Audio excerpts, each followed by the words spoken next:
What is up, everybody, and welcome to the third episode of the Scouting Combine here on the 5 Reasons Sports Network. Today, I'm joined by my boys, Jaccare, Jock Givens, and the Draft Network's Damian Parsons. Jock, how we doing today, my guy? I'm doing great. What about you guys? I'm doing well, man. Dame, how's it been, man? Hey, man, it's been great, bro. These past couple months, with TD has been awesome.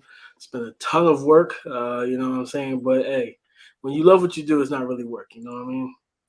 Exactly. When you love what you do, it ain't work. You're having fun, basically. Exactly. Damian, let's get into let's go ahead and get into this, man. The biggest news, and Jack, you already know this too. When we watched the Extra Yard with Kai and the gang over there, the biggest news this week was that the Dolphins traded for Tyreek Hill. This is one of the biggest trades we've seen in the last couple weeks in free agency. What are your thoughts on that first, Jock?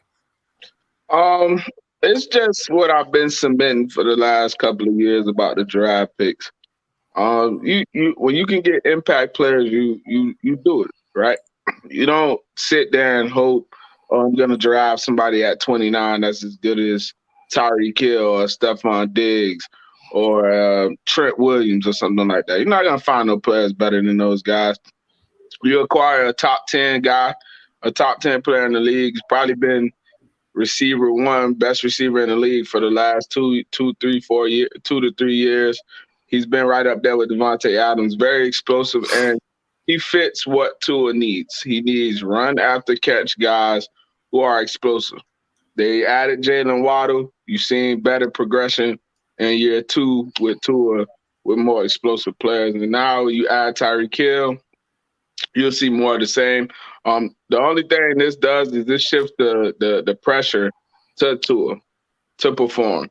Also, like I mentioned on Donald's show, Miami's positioned themselves really to make a run at Lamar Jackson if the Ravens don't sign the contract, because you are able to keep your 2 first-round picks next year, and you have your picks in 2024 as well. So I think that it'll be 3 first-round picks probably is the premium from quarterback movement at this point. So I think Miami did a great job.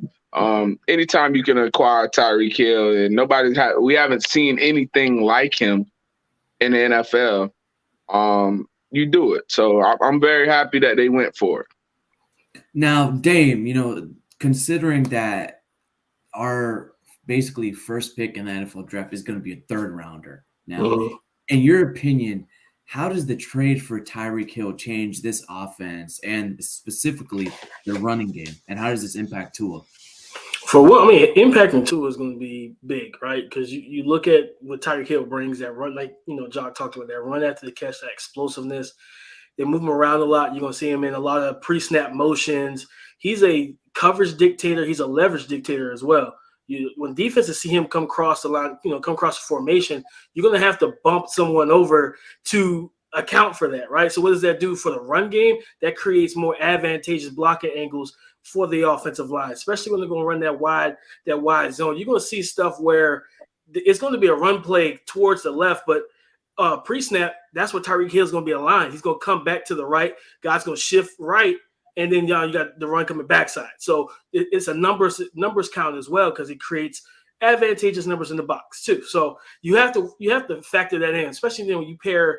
We're going to most likely see times where him and Jalen Waddle on the same side of the field. So it's like, all right, now we got to shift that safety a little bit farther over on the hash. You can't double both of them, though. No, you can't. So it's like, okay, we can't man that, so we have to alternate into a zone. What does that do? That gives Mike Gesicki more room. That gives, Cedric Wilson more room. Those guys can sit in zones. And I remember a DB telling me last year that Tua was probably arguably the toughest quarterback he had to prepare for when he was in college because of how precise he was. And that's what you're going to see, especially against zone coverages. He can get it in there and gives his guys chance to catch and run. And for me, like, I love the trade. And like Jock said, so with the draft picks thing, it's like two ends to the spectrum. I've been kind of talking about it for a couple of years now. You're going to start seeing more teams with receivers hitting that 27, 28, and then they're like, yeah, I want 29 million per year. Like, bro, that's like top 10 quarterback money. Like, yeah, you know what? I'm going to trade you for about 2 first-round picks, and we're going to go ahead and bring – because the 7-on-7, Jock can speak to this as a coach, the 7-on-7 just generation has allowed these receivers to come in so advanced in a way that we haven't seen in previous decades. These kids come in ready to play at the receiver position. They know how to run routes for the most part. Just depends on what scheme they come from. The only thing with that, the shift is gonna come is receivers are gonna become like running backs. Exactly. A dime a dozen. Now, what Tyreek Hill brings to the table, I've only seen 2 players have that, and one's on the Dolphins already, and Jalen Waddle, and one's in this coming draft at receiver is Jameson Williams. I've only seen those 2 guys have that type of game-breaking speed, and it translates. They do a lot. But to your point, the running game is going to be wide open. You can put anybody back there running back at this point because they're not going to face a 9-man box because I'm not going to get beat by Tyreek Hill or Jalen Waddle or Mike Gesicki to a lesser degree with a big play. So I think this was great, even though we're only going to be picking in the 3rd round. It goes into what, we're going to talk about running backs today. Give and take, man. You got to give something to get something. So I don't mind you guys picking in the 3rd round. Plus, I mean, you think about what that's going to do for the cornerbacks. The cornerbacks they can't think as a force player right now. When Tyreek Hill and Jalen Waddle and even Cedric Wilson, who's an explosive player himself, with the ball in his hand, you have to think coverage first, almost every snap, because if you get lulled to sleep with the run game and you make that false step to try and be a force defender, now it's a 60-yard, goal, and it's a wrap for him. So this really makes that offense very difficult to game plan for. And, I know a lot of people are like, well, it's Tua. Like, bro, listen. But what is he good at, though? It doesn't matter. What is he good at? He's an RPO guy, heavy RPO. And what did you just equip him with? 2 guys, 2 or 3 guys, because Cedric Wilson could get busy too. But you equipped him with 2 guys that can take the 5-yard slant out of the RPO, 60, 70-yard touchdown. So I like anybody who argue, you don't trade the draft picks at 29, what player were you gonna get that was gonna be better than Tyreek Hill? No, nobody really. Like nobody at all. Because like I said, the element that he brings to this offense, and then the improved offensive line, we're going to and that was one of the biggest things too. Is like, okay, the last 2 days, Tyreek Hill, you get Teron Armstead, you brought in Connor Williams. Like it's just a culture change as well, and to the point where Tua now comes out of the huddle and he's confident when he looks at his offensive line. He couldn't say that the past couple seasons. The only negative that we have right now is right tackle. Right tackle, yeah. And him being a lefty quarterback is kind of more important than the left tackle right now. But the offensive line has improved. I'm interested to see if Austin Jackson's a good fit at right tackle. I do think Liam Eichenberg would be better at right tackle. I really think do. So too. I agree. I agree with that decision making, Jack. Just because we heard it from his coach out of the combo, we heard it from himself too when a reporter asked him a question towards midseason. Do you see yourself better in the left and the right? And he literally said, right. He literally said at right tackle. You can put him to the blind side in the NFL, but then there's the issue of his arm length. You're going to get speedier guys. You're going to get stronger guys towards the left and right side of it. And again, to his blind side is the right. And you guys honestly hit the nail on the head on everything. Speaking about coverages, the run game, the offensive line. And we got a comment over here. It's basically Twisted Tapioca is basically saying it's built-in checkdowns with this kind of offense. Should remove interceptions right out of the Dolphins. Well, no, I'm gonna be negative here. Tua does throw a lot of dumb interceptions, so I like a lot of his interceptions are just, and this is who he is because this is what he's put on tape. He throws picks, and you're like, why? Why? Now, with these guys on the outside, is the expectation higher of him not turning the ball over? Absolutely, because it's going to be a run-first offense regardless of the weapons you have. Tyreek Hill and Waddle's probably going to catch for 1,000 yards just off their big plays they're going to hit because they're going to be able to run the ball so effectively. It's going to be too easy for them not to, right? So it's still a run. It's going to be a run, so I do expect less turnovers. And like I said, I'm giving Tua the benefit of the doubt in this aspect. This is year 2 removed from the injury, Mm-hmm. so he's fine. So now we're going to see who he really was. Now let's not kid ourselves. If Tua doesn't have that hip injury, he was going to be number 1 pick in the draft. Facts. Facts. 100%. So And Jock, David, the thing is too, like a lot of these people are talking about, oh, you got Tyreek Hill, Tua can't throw the deep ball. Well, he was one of the top quarterbacks in deep ball accuracy. He was one of the top 5 as well. But you got to realize, modern day offenses, they're not all throwing the deep ball 10, 15 times a game. The entire offense is built on within the first 2 seconds of the snap. And now you got 2 guys in Jalen Waddle and Tyreek Hill, who Waddle, he was the 4th best wide receiver in receptions after 2 seconds of the snap. He had 46 receptions. Tyreek Hill was 5th best. He had 45 receptions after 2 seconds of the ball being snapped. And you factor in this speed. You factor in not only Raheem Mostert and Chase Edmonds, who can catch out of the backfield, who can run as well. You also have Lynn Bowden, who can do the same as well. Like, you have the Swiss Army knife on your offense. You have options. So it's literally choose your weapon. And to add to your point about Tyreek Hill, before he got Mahomes, he did catch for 1,200 yards. And I think it was 8 or 9 touchdowns with Alex Smith. So Exactly. I think that was when he was still a raw receiver too. He wasn't as advanced as he is now. Correct. I think Tua is a step above that. So I do think you'll get the production. He's not Mahomes. We're not saying that. No. But I am going to say this. Let's not act like Mahomes was just throwing Tyreek Hill, 60, 70-yard bombs a game. Now, a lot of his plays, the biggest play of the season against Buffalo he hit Tyreek Hill on a drag. And he Tyreek hit him on Hill that crosser route too, and he gained that yak up until the 40-yard line in Bill's territory too. When Tyreek Hill, he's changed more so into a possession wide receiver, and his ADOT, everybody likes to talk about ADOT nowadays. His ADOT is more closely aligned to what Tua has been throwing his passes to the last 2 seasons. Like, this is a true hand in glove fit. Now, moving on towards, Tyreek Hill and the wide receiver, they brought in Teron Armstead to shore up the left side. They brought in Connor Williams as a guard too. Now you have 2 veteran guys who will help the young guys along the offensive line. They'll teach them, they'll help them out as well. And that's something that we're missing. And Jack, I know we spoke about this too. They lacked that veteran leadership. They really lacked that veteran leadership in the offensive line with Coach Flores and Coach Jean Pierre. But now, with this offensive lineman, that should help. But now you have 2 other running backs that fit the system, and Raheem Mostert and Chase Edmonds. So, Dame, what do these 2 running backs bring to this offense? Man, Raheem Mostert is basically, he's a Ferrari that you want to get on the freeway. Like, just no cars, just that early Sunday morning, you want to let it roll. Like, that's him. And he's going to give you the best bang for your buck if you don't contain the rush lanes and he gets to that second level. Once his stride opens up, which we've seen in his time in San Francisco, he's going to take it the distance.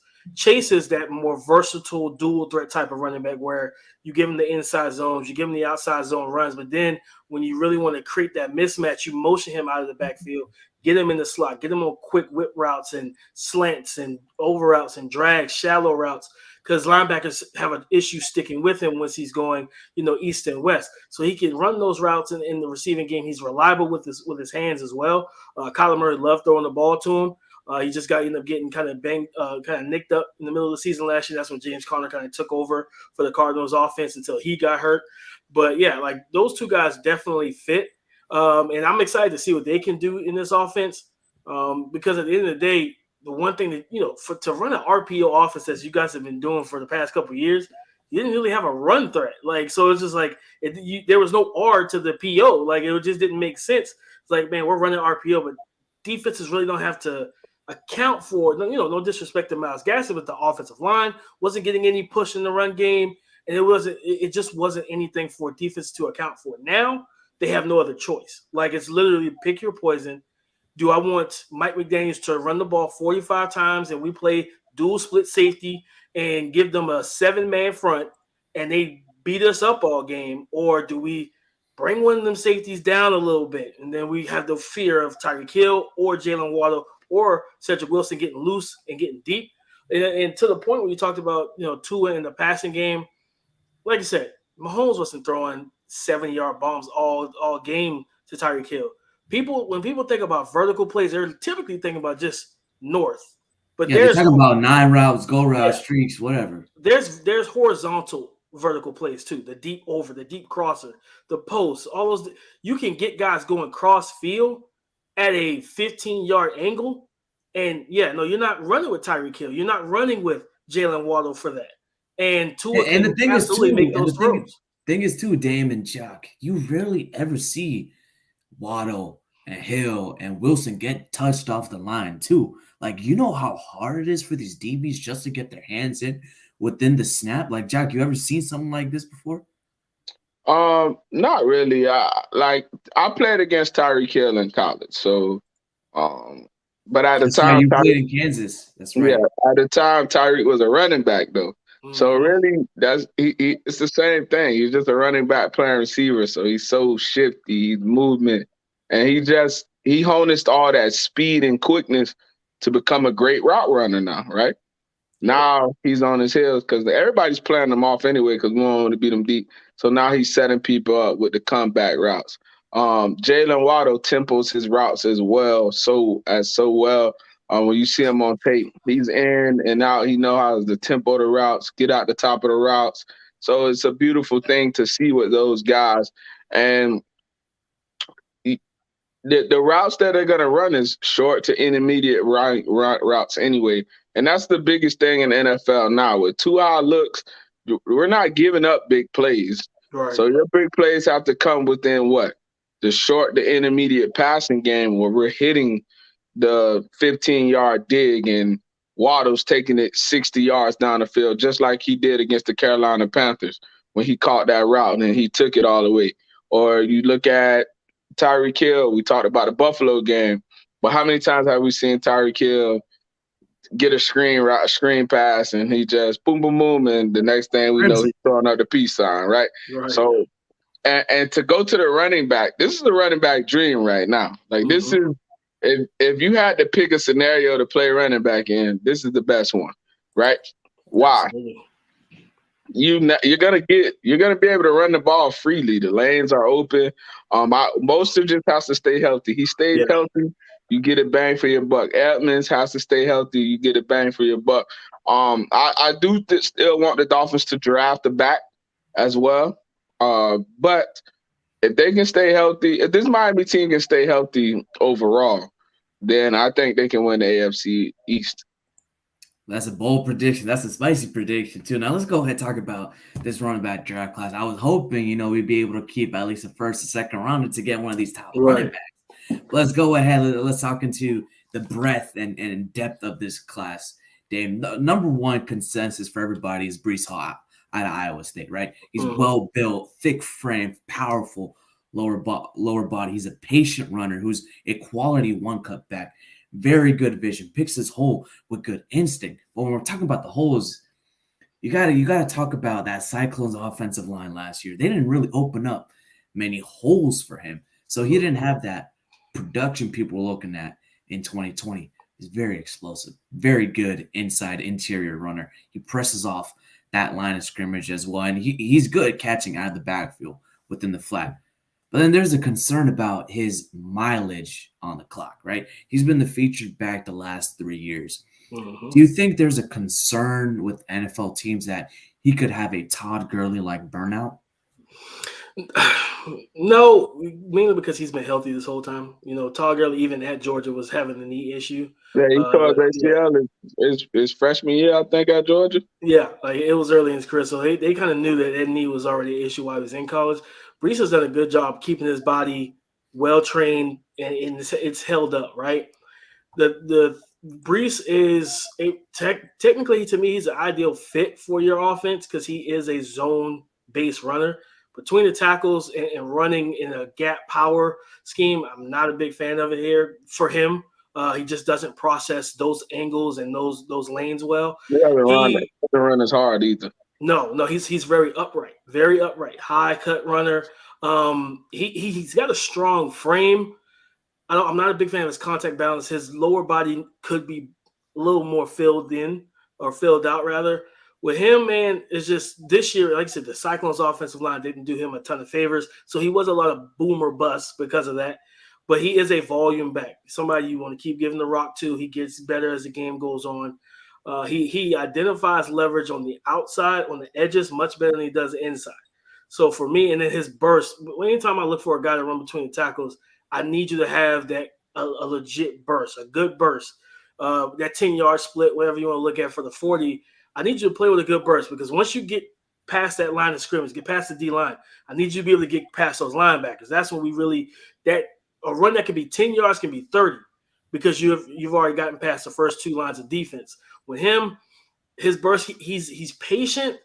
It's almost Le'Veon Bell-esque in a way where he's patient, but it can be a problem because like he'll kind of it's a bunch of runs where the lanes are there and he's just indecisive, where he's got tiptoeing and it's like, hey, bro, read the leverage, see that your guy has him sealed, hit it and go. When has to read inside to out. When he's reading outside to in, he's a little bit better. Almost Saquon Barkley-esque. I never really liked when teams try to make Saquon a power back, running them between the tackles. No, put him in the zone. Let him put that fear in those second level defenders, man. He doesn't have the vision either that Saquon lack vision. That's why I always compare Saquon to a Reggie Bush type guy. Reggie Bush was very great. Remember when he came to Miami that one year and he ran zone, he rushed for 1,000 yards, right? Yep. I always compared him to that. But to get to Breece Hall, I love his feet in the hole. I think he's a great back. But my top back is Kenneth Walker. Mine too. I like Kenneth Walker. He has great contact balance. He runs hard, great feet in the hole. And I think he can beat either or. Now, his size is a problem because he's a little bit on the shorter side, but he's built up very nicely. He went to the Big Ten in the 1 year, led the conference in rushing. I just think, and that Michigan game is what he was, right? That Michigan game, he took over that game. He came and produced. And a lot of the times if he didn't have success, Michigan State didn't have success. But I think Kenneth Walker is the best back. Breece Hall tested very well, so I knew he was going to jump the guy just because he has the size, the stature that you look for in a back. But I think Kenneth Walker, as an overall running back, is better, and I think you can put him in multiple schemes. Absolutely. Over at Breece Hall. And with Walker, too, you talked about Dame. You didn't really like Breece's contact balance. Walker's contact balance. Walker's physical. He's physical. He's got elite physicals, even though he's a shorter guy. He's thick. He's built. He's got that 4.38, 40. And one thing I like about Kenneth Walker, he has a lot less mileage. So he's got that burst too. He's got that burst, and he has good burst. But you've seen it from day one. I watched him when they played the first game of the year against Northwestern. I was like, who is this kid? And then it's like, okay, let's see if he does it again. Then I watched them play the next week when they played Miami. He did it again. So it was just like this guy was a consistent model. I think I would say he played a lot more better defenses in the Big Ten than Breece played in the Big 12. But I think Walker, it's something about him I like. It's just like Do you think he tries to run a bit too hard? Like he just tries too hard and get around those holes a little bit on those off tackles you've seen by any chance? Who, Breece or Walker? Walker. I think Walker's problem is, and a lot of backs struggle with this in general, is you have to understand the logic of a running back. You have to get out of the mindset of I'm going to score every time I touch the ball. Right. Why? That's the problem with a lot of players too. Why? Because you're not going to break 20, 30-yard runs every time you touch, right? Just not even on a bad defense, right? So you have to understand, if I take this 5 to 6 yard game, I know in the third quarter it's going to be a 20-yard game. Exactly. Or I got to take this 2 or 3 yards in there. But I know if I keep pounding in there, I'm going to eventually break one. And from me, I had to learn that from high school to college because, I mean, let's just be honest. Most guys who play in college dominated at high school level, right? And I had to get out of that mindset. My running back coach told me as a freshman, hey, Jaccare, you're not going to break all these runs. So you need to understand on second and we call a run play on 2nd and 7, 2nd and 8. Bang up in there for those 3 or 4 yards, right? Right. Press the hole. Bang, get up in there, right? Because instead of you bouncing it out to get to the zone or get to the edge and you pick up a yard, you done banged it up in there on the scheme, and now it's 3rd and 5, 3rd and 4, 3rd and 3, and we're able to continue to drive. So a lot of times those backs have to learn that, and all those backs go through that, even from college to pro. Look at Saquon, how he struggled the first couple of games until he got it. Derrick Henry was struggling. Zeke struggled because you have to understand the scheme and the schematic of the game to become an elite running back. But to bring up a guy that I think is the top 3 back in his class is James Cook. Ooh. I like Cook. I like Cook a lot. The main thing with Cook, though, is like I wonder because the frame, he's slim. I love his burst, love his speed, his footwork. His A trait is his ability in the passing game. Like he's gonna be one of those guys that you bring in on those third downs that linebackers really have no chance of covering, right? You see what he has, a lot of the things as a receiver that you see from a Christian McCaffrey. Now, can he handle like a heavy workload?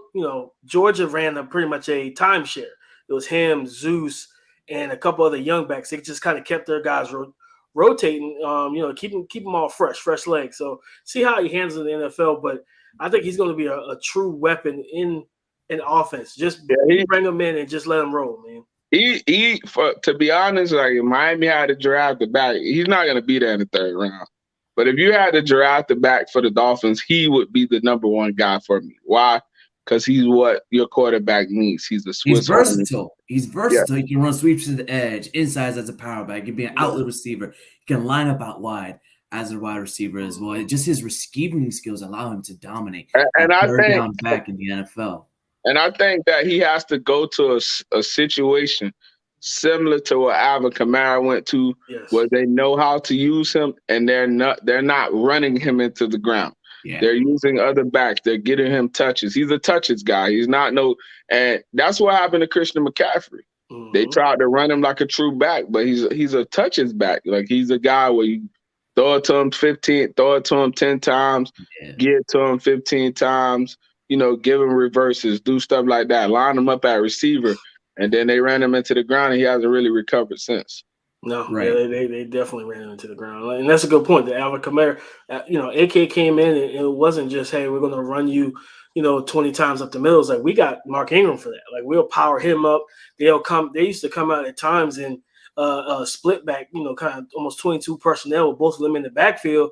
Then they switch to a single back motion, AK into the slot, and then motion him pre-snap, and it's a jet sweep. And it's like the creativity for an offense that it gives you and the headache it gives the defense is like, because the main thing defensively, you're always looking for, okay, who do we have to ID pre-snap, right? It's the same thing offenses do.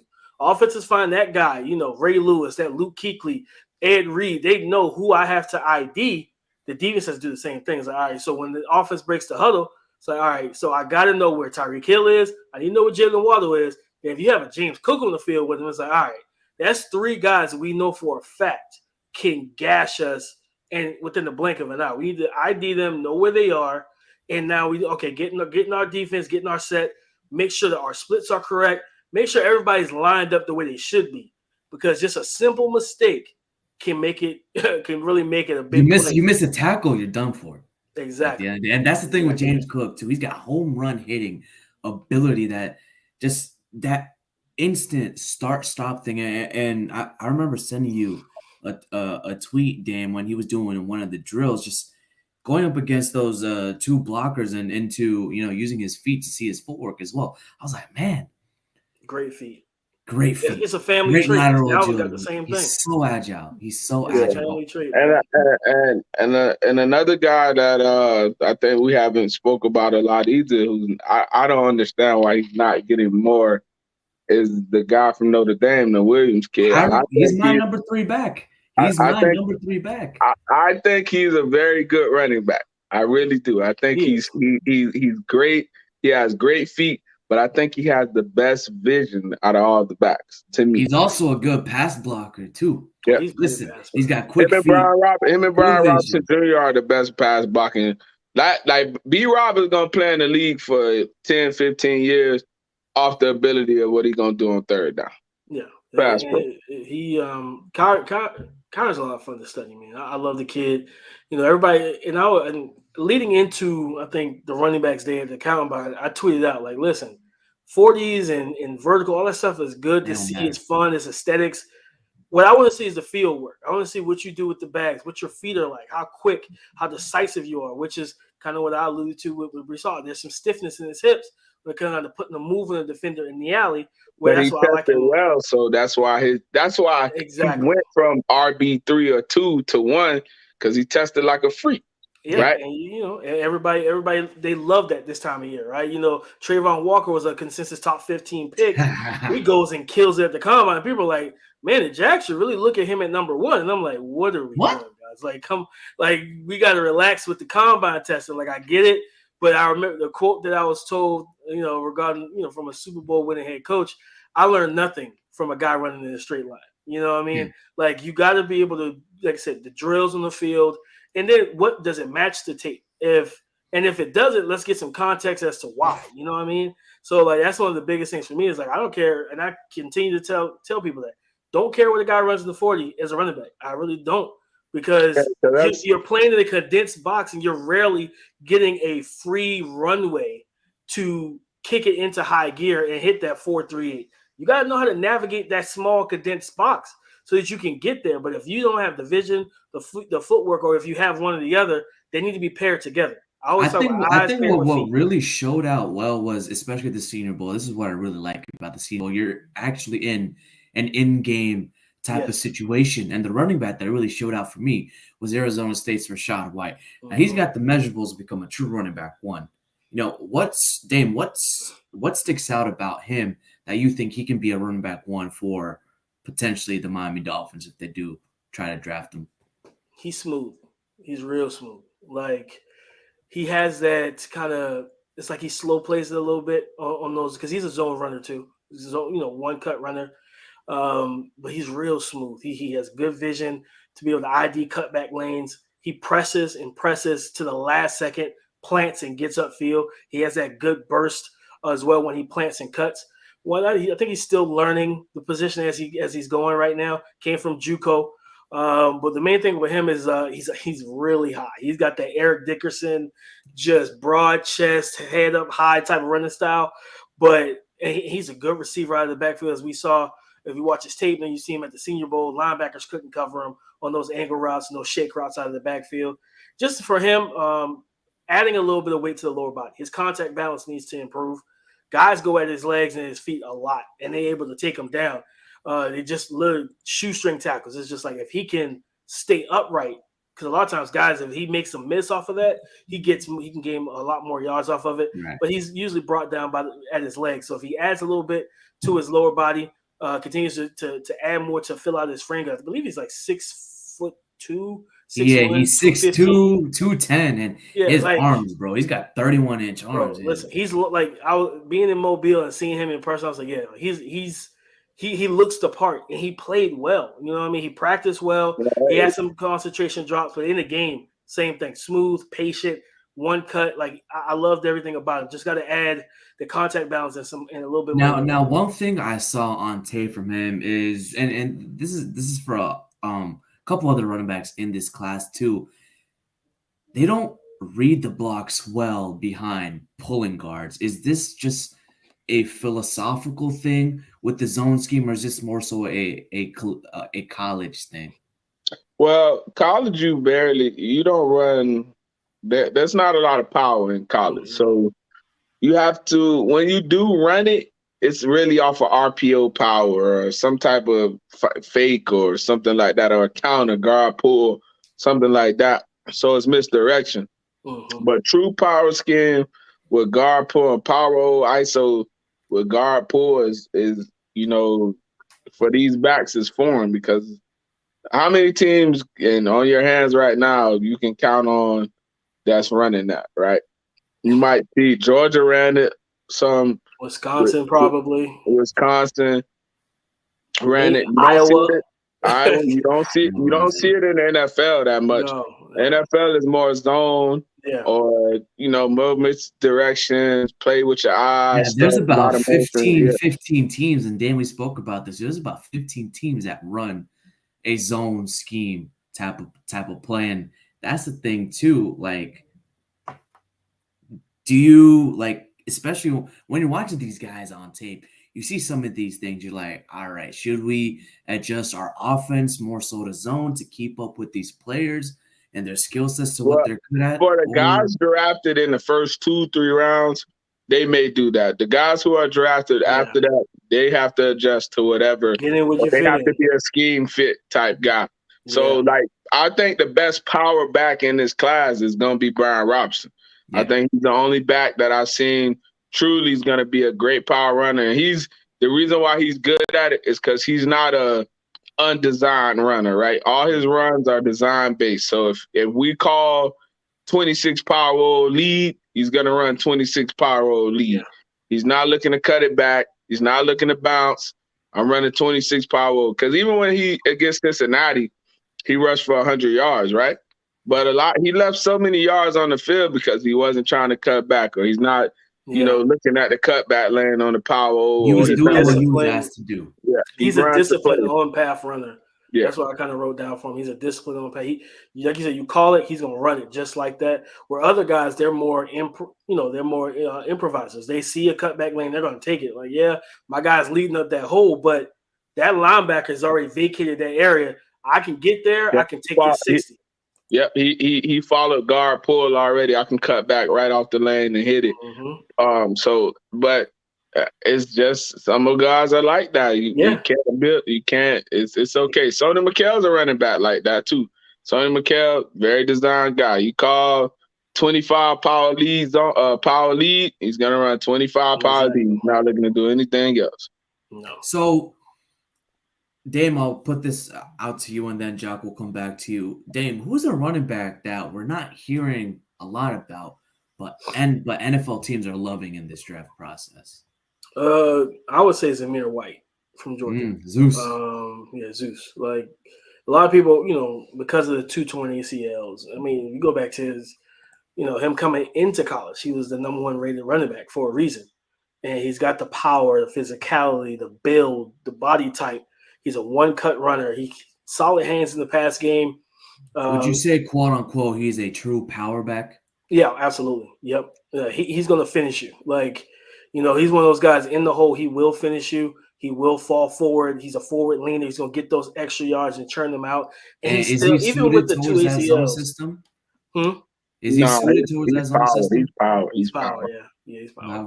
Wow. He can run a little bit of zone, but he's more power than anything, man. Like, you want to get him going downhill, gap scheme, like really just like north and south type of runner. And even with the 2 ACLs, he still has the explosiveness in his lower body to break off long runs, which is, why a lot of people were kind of shocked with his 40 time. They weren't expecting him to still be able to hit 4.4. You know what I mean? Like, they were expecting kind of maybe 4.5, 4.6 because of the 2, having the torn ACL in both knees and having both of them, surgically reconstructed. But he's definitely a guy that has made him some money this draft season, this draft process. Jock, what about you? Who do you like that not a lot of people are talking about? I like the kid from Cincinnati, Ford. Yeah, I like him. I think he's a very good back. He had a very strong season for Cincinnati this year. I think a lot of what he does translates over to the next level. I love his hard running. He's an in-between the tackles guy. He's not special with his feet. He's not going to wow you with all that, that jig or whatever, but he has great speed. because he breaks long runs. But I think he's going to be a guy that we may not, people going to be like, oh, maybe, but he's going to be a late draft guy like how Dokes was. And I think he'll have more of an impact than Dokes did so far. Yeah, I think he's explosive.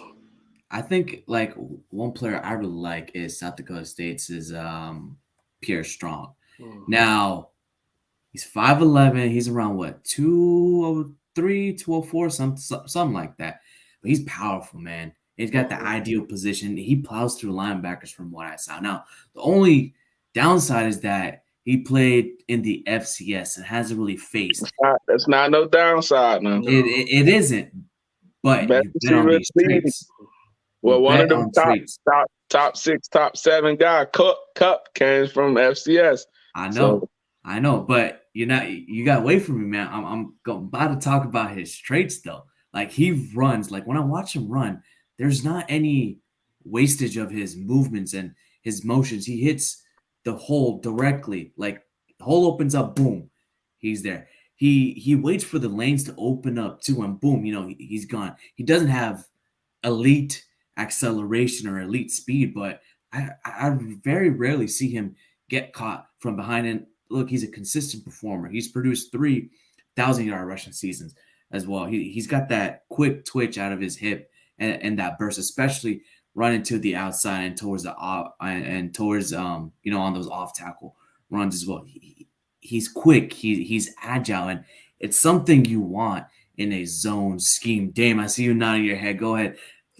Now, I haven't done a deep dive on his tape yet. I've really watched him. He really impressed me at the combine.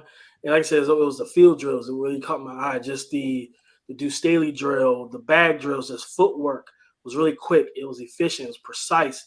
And he showed the looseness in his hips to, put a move on the alley defender and then get out of that, right? There's just some guys who aren't explosive out of their breaks, where they can make that 2-step and it's still an extra 2 or 3 steps to get out of that and get around defenders. But he showed a lot of burst out of it with his footwork. So I'm really intrigued. He has the frame, he's got a nice frame watching him. So I was like, okay, because I really didn't know too much about him yet, because I've been kind of focused on our schedule at TDN. So running backs are coming in kind of late in this process for me. So when I saw him, I was like, okay. And then people were telling me like he's good. So I was like, all right, I got to do a deep dive on him in the next couple of weeks. But he definitely caught my eye at the combine and on the field drills. So, we all have our own difference of rankings on running back. But recently, I'm hearing a lot that rankings don't really matter once a running back is drafted. And it's all about scheme fit. Now, does that assumption hold true? If not, why? For me, that's at every position, because you can take, for instance, you look at, let's say you put Jamison Williams on a team that's, not a vertical threat team. Like they're trying to get him to run short routes. He's not going to look as explosive as a Chris Olave or a Garrett Wilson or something like that, guys who thrive in that motion. So I think scheme just comes into play at any level. You're not going to take an Aaron Donald, for instance, who's the best player in football. We're not going to ask him to be a run stuffer on every down, right? So I think regardless of what position it is, it matters, right? So we're not going to put a Zamir White in a zone scheme because I don't think he can be successful in that.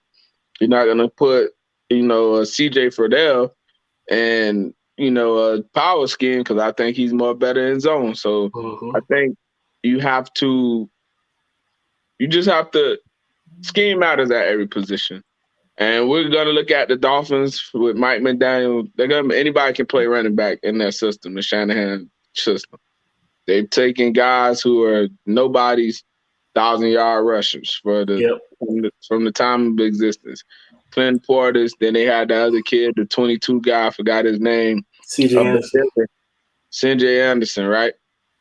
Got him paid. So, that's why they don't value the running back in the system. Right now, when they have elite running back, obviously it looks really good. But scheme matters. It's just like Le'Veon Bell is not his own scheme guy. He's a power guy, right? His patience is what allows him to be elusive. So scheme matters at every position. And running back, especially because you can't put guys who don't have the best vision in the world in that type of system, or guys who have lesser vision is better in zone, right? Because it's a easy you don't need Simplified. vision for that. You don't need vision for that because it's already set up for you. Exactly. Get the ball here, one cut up the field.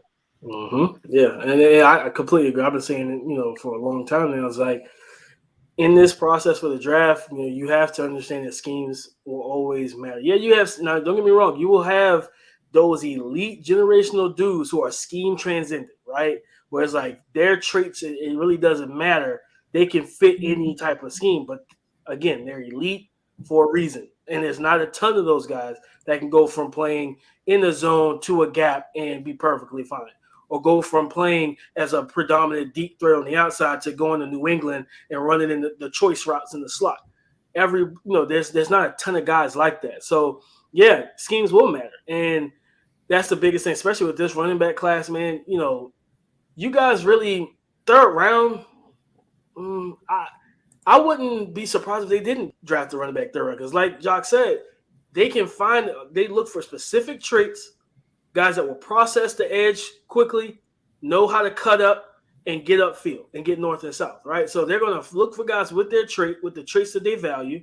And if that guy's a fifth rounder, a Tyler Algier from BYU, if that guy's a fifth rounder, like, you know what, that he fits this scheme, we can wait on him. Let's get somebody at another premier position. Let's say one of the kind of better late day two right tackles falls. Like, well, why not, right? Because that's a position we do need to get talent at. They just did that in the 49ers right now. They got Elijah Mitchell, who I thought was a really, really good back, but they took him late, and he was able to produce in that system. I do have a question for you guys, because I want your opinion on these three guys. What is your opinion on Early from Ole Miss? Ooh. I think he's a really good running back. I really do. Only thing I think hurt him is they don't know if he's that committed to football. Good baseball kid. Yeah. I like. What about Hassan Haskins? Spoke on, and my last guy that we haven't spoke on either is Devontae Price from FIU. Yeah. So with Ely, I like Ely a lot. Really dynamic, explosive. I think if I remember correctly, Ole Miss ran a lot of zone for him, and he sees it well, plants and gets upfield. He's elusive, got nice footwork in the hole, in the lane, and then he can catch the ball in the backfield as well. It gives you that kind of dual threat ability. So he's somebody I think that I don't think he's going to go before day three. Because he is kind of a small, height wise and stuff like that. Teams like to do that with running backs and everything, but he's going to be a good player. He's going to be somebody that will fit with a power back and be that change of pace guy that, he comes in and he gashes when the other guys kind of wearing the defense down. He's going to be kind of that lightning, that jitterbug for our offense. Yeah. And you look at the Boston Scotts and those guys in that build and that mold. I think he's going to have a good career, a long career, because he can do a lot. What I had for Ely was that the way to describe him, I had him as a pogo stick. He is so quick. He's so elusive. He's got that initial burst and long speed. He can get to that top speed really quickly. When he turns that corner and he just accelerates so smooth with his vision or cut, and then that stop-start ability. Like, he's got electric lateral agility. Like, he's got that breakaway threat. And he's improved as a receiver now. He wasn't used as a receiver very often, but when he did, he looked really good. And I don't really think I've really ever seen him, bobble or really drop a pass that much. So he's got those soft hands too. He's got good vision. He's got that patience, quick feet. The other thing is, like, if you try to make him run in between the tackles, he doesn't necessarily have that size you're looking for. Physically, he's 5'8". Yeah. That's a great call. Yeah, he can be like a Giovanni Bernard for sure. I do know he might have had a couple of medical issues. I think he had a concussion, not last season, but I think in 2019, 2020, and shoulder surgery as well. Now, I do think his medicals were clear. It's not the biggest concern for me. But again, with running backs, they're used a lot and they have had a little bit of injuries that may weigh into your decision a little bit. You talked about who's the other running back? I know you talked Hassan about Haskins. Hassan Haskins. That's right. I liked Haskins out of Michigan as well. Like they finally used him right. He's what 6'1", 220. Very He looks physical, like man. Latavius Murray to me. Really? Say that one more time. He looks like Latavius Murray, like Yeah. when he runs sometimes. Yeah, that's my comp for him, actually. I put in workhorse back for him. Mm-hmm. I put a workhorse back for him. He's got that quick feet. He's got that straight line speed as well. He's more so that downhill runner you're looking for in a power gap scheme. He picks up that momentum as he goes, and he absorbs contact. Right? He absorbs that contact between the tackles. He's got a good pad level, and he's an underrated blocker. Like he's cognizant of the defenders coming out from the side, and especially in twists as well. He's willing to meet those backers and those edge guys in the gap. Yeah, he's definitely a downhill power, gap runner, physical, nice frame. He sees it well. He's decisive too. Like that's one he doesn't. He's a no nonsense type of runner. He's not going to dance. He's not going to waste time. He's very calculated in his run style. And he's got a little wiggle to him. He'll give you too much elusiveness, but he reads and cuts well. Once he gets to the second level. So I like him a lot. He's actually somebody I would like to see since I write for the Cardinals and everything. If the Cardinals needed a back to kind of supplant James Conner, he's kind of the back I would want to take over for Conner because he's kind of similar build, similar play style. I want to see how well he catches out in space. Conner kind of surprised a lot of people with his hands, but Hassan Haskins he's a volume guy too. He's one of those guys that you feed him as the game goes on, and he just keeps getting stronger and stronger. He's gonna wear you down. He fits with. If you had to pair with the backs, is just like the Chris Evans. I think that was the guy that he was playing with. But no, not Evans. What's the number 2 kid name now that's there? Blake Corum. Blake Corum. Yeah, like that's a good fit for him. Like with the Saints or something like that, where they have to have the power guy, and they run him and have AK do what he does. Like he has to be in a system like that. And then we also brought out the Price kid. I know that you're really high on Price, Hussam. Yeah, I am. Initially, I had him pegged as a 6th-round guy during summer scouting. But as I watched him throughout the season, you got to think about this FIU offense as one. I'm a graduate there. And during Butch Davis's term, offense wasn't any good, to be honest. Like he was really the only shining spot on a terrible, terrible offense.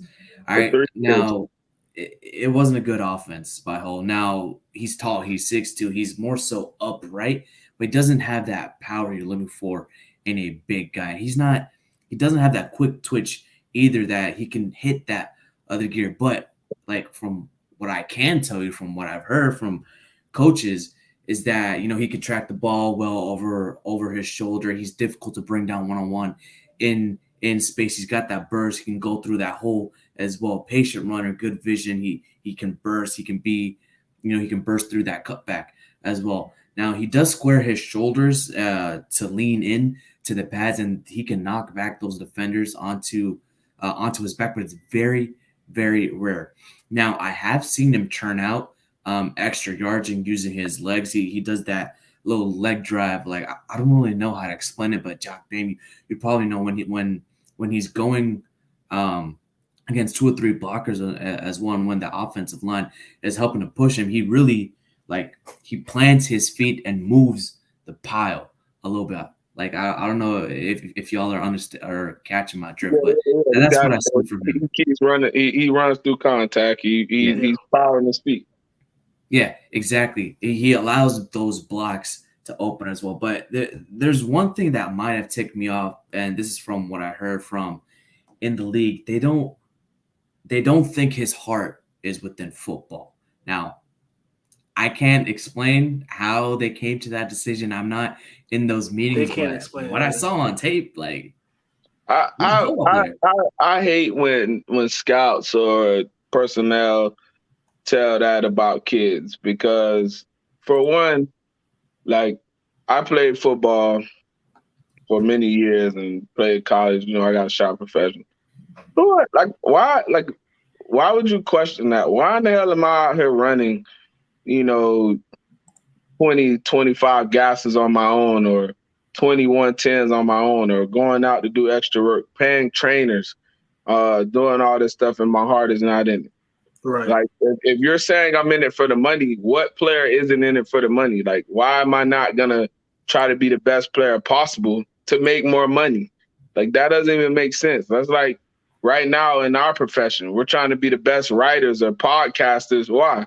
Because we want to make more money. So if my heart isn't in the football because you think I'm in it for the money, you damn right I'm in it for the money because this is my dream. I've been working hard my whole life so I can make it to the NFL. It's just like people who are going to be sleeping on Thibodeau and Stingley. They're going to get the same. Man. Oh, their heart's not in it. They don't work hard, blah, blah, blah, blah. Like, these guys are perennial, have the ability to be perennial all pros. And we're going to let them fall down the draft boards because somebody in their school or whoever it may have been created a report, oh, he doesn't work hard. He doesn't do that or do that. His heart's not in it. Like, that's bull crap. And I hate that because that hurts kids' chances of getting paid. You look at Dalvin Cook, who should have been probably the first back off the board.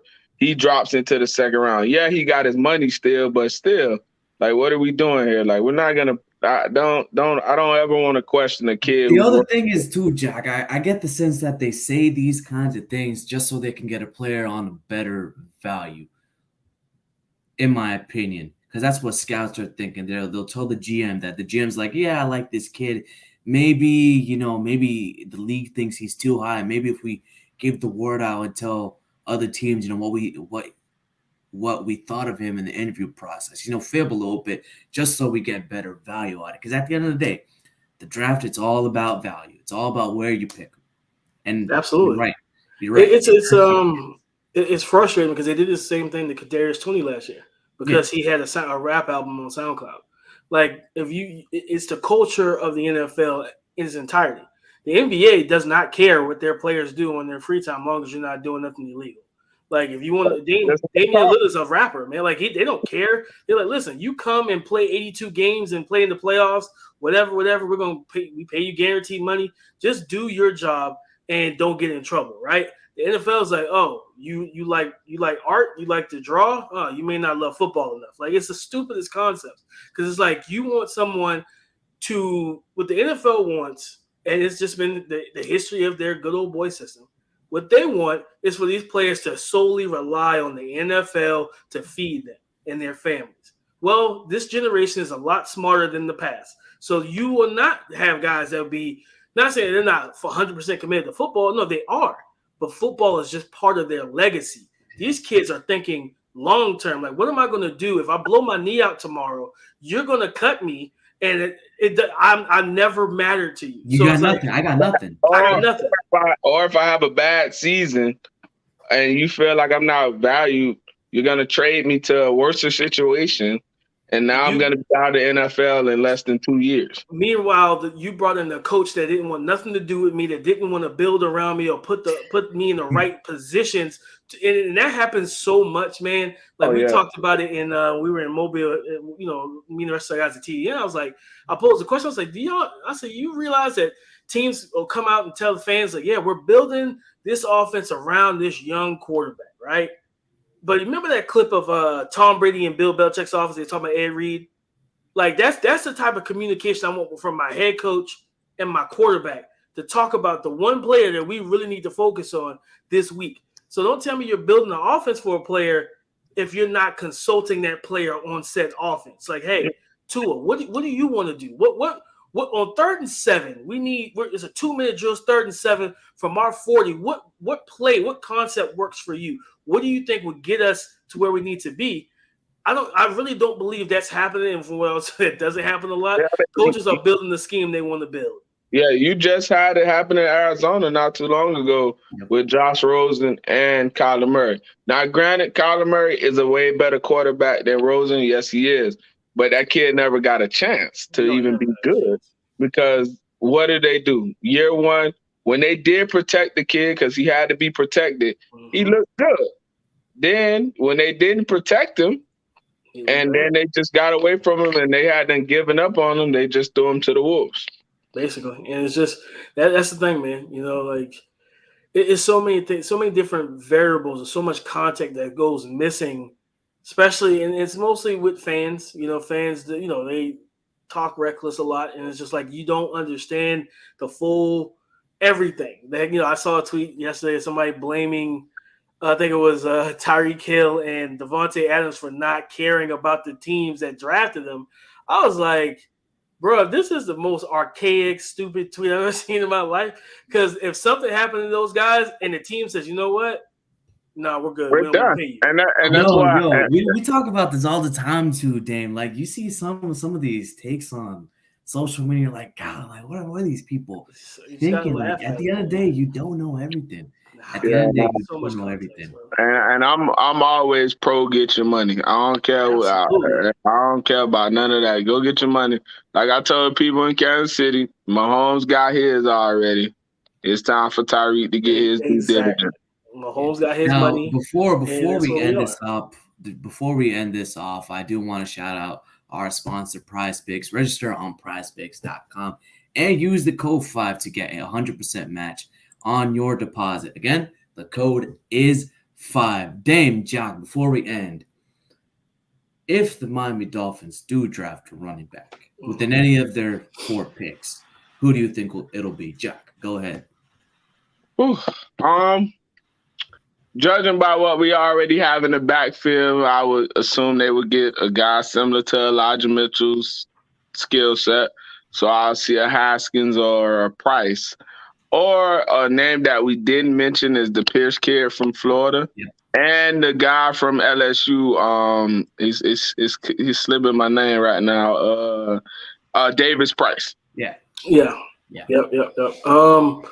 Man, for me, it just depends on where they want to go to pick the pick. Make the pick for the running back. I would say, and this is just more so like a guilty pleasure of mine because you can stash him for at least a year. I would say Rashad White. If he's there, 3rd, 4th round, he's a really great fit. Like I said, for the scheme specifically, he gives you that dual threat ability to motion him out wide in the slot, use him as a receiver, and then you can get him and stash him behind Mostert and Edmonds for a year as you continue to work with his body as well to add a little bit more weight with his frame. And then now, you have your number 1 running back coming into 2023, 2024 on a cheap deal. On a cheap deal as well. Dane, before we let you go, where can our listeners find you at? Man, on Twitter, DP_NFL, over at the Draft Network. Also co-host a college football podcast called the Talent Factor Podcast. You can find us on Spotify, Apple Podcasts with me and my guy, national champion from the LSU coaching staff, Keith Sanchez. So definitely check us out. And, got a lot of stuff coming down the pipeline, guys. Yeah, y'all and Keith talk a lot about college too. Even though this late into the season, when it's draft, y'all talk about the draft as well. It's amazing to hear about the future as well. Yeah. That's something I'm bringing to this network here. 5 Reasons. LSU, they got receiver 1 in Boutte here. So we just talked about it a couple of weeks ago. We just ranked our top 5 receivers. I think it was our top 5 receivers coming into the season, and he was one. He was number 1 for me too. He's a stud, man. Jock, what you got in your plans, man? You can find me at King Jock 24. The sports break is gonna come back. We just are rebranding it right now. Obviously on the 6 ring Canes. I'm big in the Hurricane world, Dolphins world. You guys can follow me and I tweet, football related stuff. And I'm gonna be the first to break it when Lamar Jackson gets traded to Miami in a year. We'll see once that happens, Jock. Dame, thank you guys for showing up. Stick around for the scouting combine in these next couple of weeks. We got wide receivers we're going to be talking about next week as well. Maybe a special guest will pop in. Maybe Jock will be here for the second time, make his second appearance as well. Again, stay here on the 5 Reasons Sports Network to talk about the NFL draft for your Miami Dolphins. As always, guys, fins up, baby.